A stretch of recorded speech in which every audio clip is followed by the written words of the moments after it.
Before we dive in, hit subscribe, drop a like, and ring the bell, because the darkness we're about to step into, you won't want to face it alone. The sun hadn't yet risen over Miami-Dade when the first patrol car rolled to a stop beside the narrow, overgrown canal off SW 168th Street. Fog clung to the water's surface like a thin white sheet, and the air smelled of algae, mud, and something else. Something sharp enough to make seasoned deputies glance at each other in quiet dread. A jogger's morning routine had ended the moment she spotted something floating near the bank. She thought it was debris, a mannequin, anything but real, anything but human. But it wasn't. Detective Lila Navarro stared at the scene as divers eased the body from the water.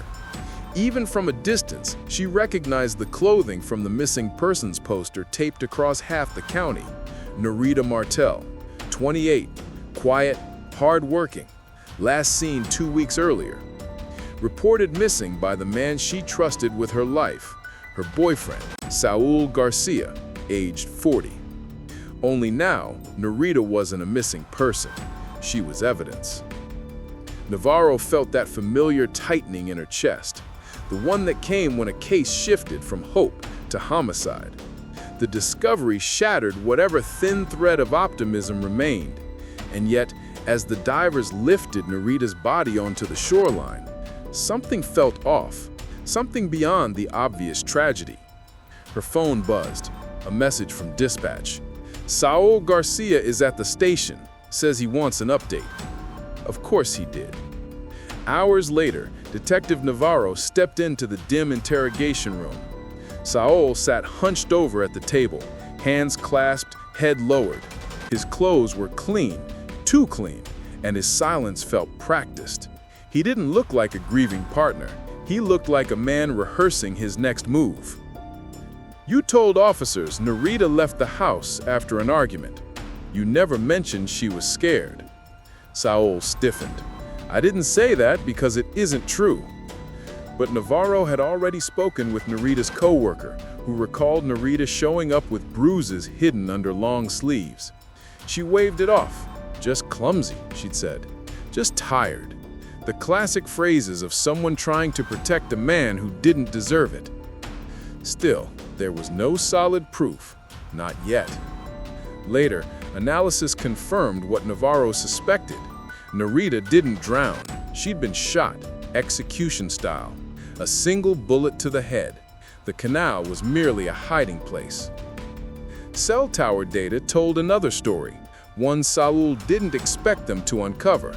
His phone had pinged near the canal on the same night Nerida disappeared. It painted a map he couldn't explain away. When Navarro returned to the interrogation room, she carried photographs, a timeline, a search history, receipts, each piece tightening a noose around Saul's careful lies. She placed the crime scene photo in front of him. You said you loved her. Then why were you there? His jaw quivered, a crack in his composure. But before he could answer, a uniformed deputy burst through the door, pale and breathless. Detective, there's something else, something big. You need to see this. Navarro felt her pulse spike. Whatever waited outside that room wasn't just another clue. It was something capable of ripping the case wide open. And when she stepped into the hallway, what she saw changed the entire direction of the investigation. Detective Navarro followed the deputy down the hallway, her boots echoing against the polished floor. The station buzzed with a new tension, officers whispering, phones ringing non-stop, a storm brewing behind every door. When the deputy pushed open the evidence room, Detective Navarro felt the air shift. 3 crime techs stood frozen around a computer monitor. Detective, you need to watch this. On the screen was grainy footage from a traffic camera positioned near the canal road. The timestamp matched the exact night Nerida vanished.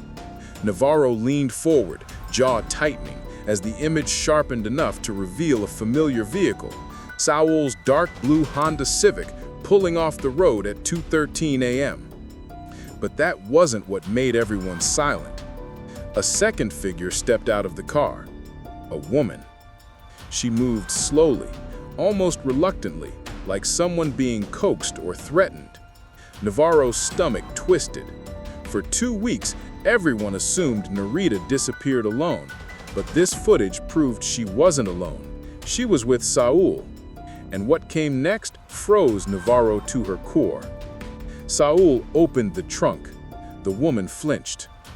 Navarro leaned even closer, eyes narrowing. It wasn't just a random moment of fear. This looked like someone realizing they weren't going home.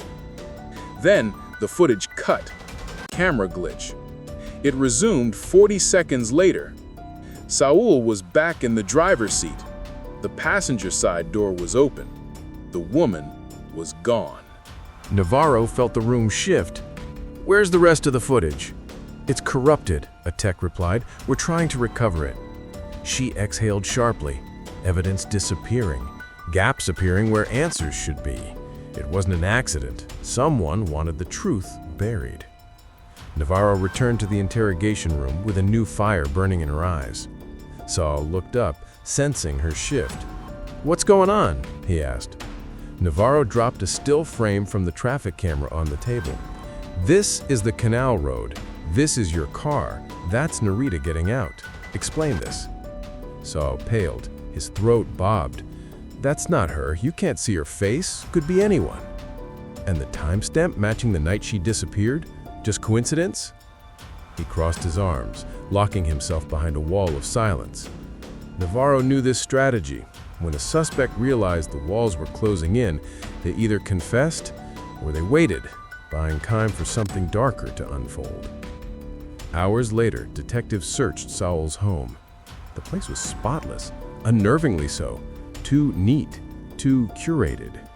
Navarro scanned the living room, eyes drawn to a picture frame on the shelf, a photo of Saul laughing with Nerida at the beach, a perfect moment frozen in time, mocking the brutality that followed. "Detective," an officer called from the bedroom, "you need to see this." She stepped into the room and saw the floor panel slightly lifted. Inside the hidden compartment were Nerida's missing belongings, her phone, wallet, necklace, and something else, something she didn't expect. A second phone, burner style, wiped clean, except for one unsent message in the drafts folder. 4 words: "He won't let me leave." Navarro felt the chill run down her spine. A confession from the grave, a warning Nerida never got to send. But before Navarro could process the discovery, another officer shouted from the hallway, "Detective, Saul is gone. He escaped custody." Navarro slammed her heart against her ribs. The suspect wasn't behind bars anymore. And somewhere in Miami-Dade County, a murderer was now on the run. The radio erupted before Detective Navarro could even buckle her seatbelt. "All units, be advised. Escapee Saul Garcia, last seen fleeing northbound from the station. Suspect considered dangerous. Repeat, dangerous." Navarro floored the accelerator, sirens splitting the humid Miami air as she sped toward the residential grid where the first sighting had been reported. Her mind raced. Saul wasn't just running, he was running towards something. Men like him didn't flee blindly. They fled to tie up loose ends or silence someone. When Navarro reached the neighborhood, patrol cars were already canvassing the streets. Porch lights flickered on, dogs barked, but Saul had vanished into the maze of backyards and alleyways like a ghost who knew the terrain better than they did.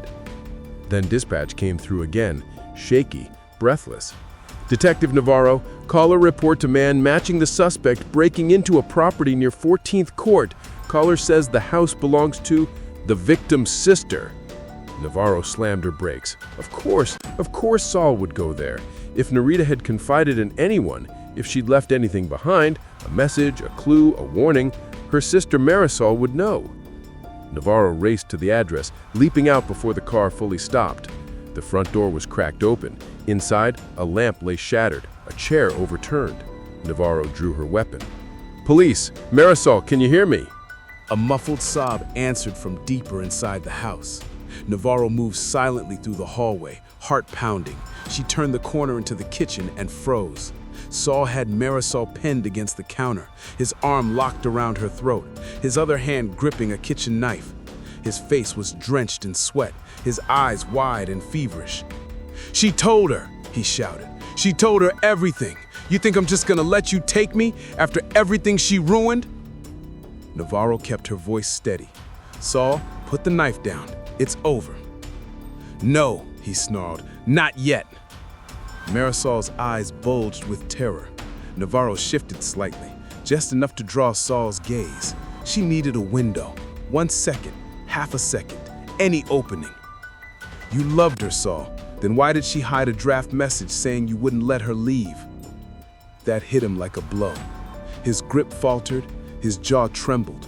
Something inside him cracked. That was Navarro's second. She lunged. The knife clattered across the tile. Marisol collapsed to the floor, gasping. Saul fought like a man cornered by the truth, fists swinging, desperate and animalistic, but Navarro was faster. 2 officers rushed in behind her, tackling him down as he cuffed his wrists and screamed Nerida's name like an accusation. For the first time since Nerida vanished, the house went silent. Hours later, Saul confessed. Not out of remorse, but because the evidence left him nowhere else to hide. The controlling behavior, the threats, Nerida's attempts to leave, the night at the canal, and the shot that ended everything. In court, Marisol read her sister's unsent message. The room fell into a silence so heavy, it felt like gravity itself. Saul never looked up. He was sentenced to life. Months passed. The canal water cleared. The posters came down, but Detective Navarro kept Nerida's file on her desk, a reminder of a woman who tried to escape, who reached out for help, who nearly got her final words into the world. On the back of the case folder, Navarro wrote one line. If she had lived, she would have told us everything. And as she closed the file for the last time, Navarro whispered what she always did when a case carved itself into her bones. If you think this story was intense, you're not ready for the next one. Hit subscribe so you don't miss it.